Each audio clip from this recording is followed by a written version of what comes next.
សម្ដេចអគ្គមហាសេនាបតីតេជោហ៊ុនសែនប្រមុខរដ្ឋស្ដីទីនៃព្រះរាជាណាចក្រកម្ពុជាសេចក្តីថ្លែងអំណរព្រះរាជគុណអំណរព្រះគុណនិងគោរពអរគុណទូលព្រះបង្គំខ្ញុំព្រះករុណាខ្ញុំនិងភរិយាក្នុងនាមក្រុមគ្រួសារ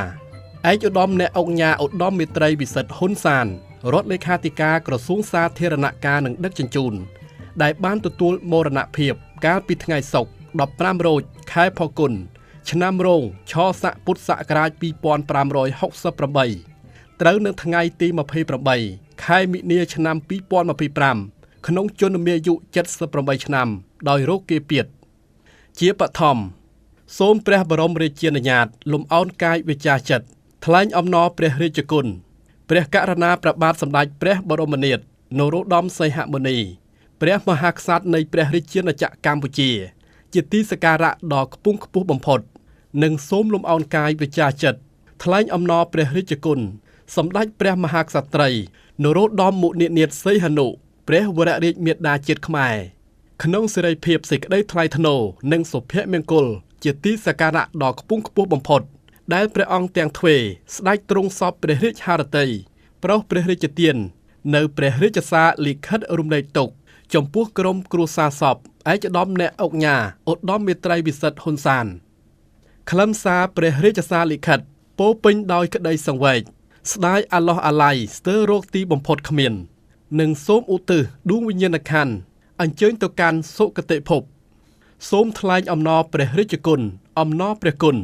និងអរគុណយ៉ាងជ្រាលជ្រៅជាអនេកប្បការចំពោះសម្ដេចព្រះតេជគុណព្រះសង្ឃគ្រប់ព្រះអង្គ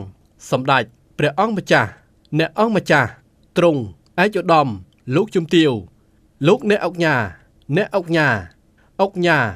លោកស្រីថ្នាក់ដឹកនាំនិងសមាជិកសមាជិកាព្រឹទ្ធសភារដ្ឋសភានិងរាជរដ្ឋាភិបាល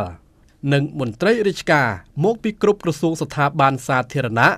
អាជ្ញាធរគ្រប់លំដាប់ថ្នាក់វិស័យឯកជនអង្គការសមាគមសង្គមស៊ីវិលនិងបណ្ដាអ្នកសារព័ត៌មានព្រមទាំងសិលវ័នសិលបតីឧបាសកឧបាសិកាពុទ្ធបរិស័ទគ្រិស្តបរិស័ទអ៊ីស្លាមបរិស័ទបងប្អូនញាតិមិត្តជិតឆ្ងាយភ្ញៀវជាតិនិងអន្តរជាតិទាំងអស់ដែលបានឆ្លៀតឱកាសដ៏មានតម្លៃនិងបមាញឹកយាងនិមន្តនិងអញ្ជើញចូលរួមតាមរយៈសារលិខិតរំលែកទុក្ខក្តី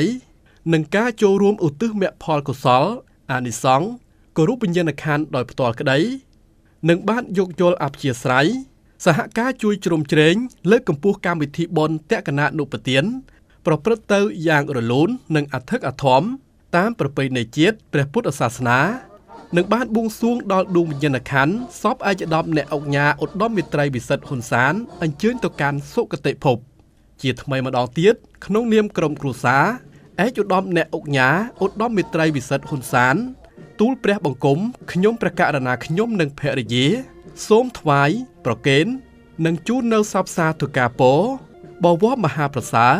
ជូនចំពោះសម្ដេចព្រះតេជគុណ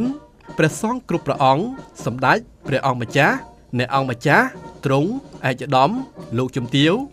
លោកអ្នកអង្គញាលោកស្រីសិលវ័នសិលវតី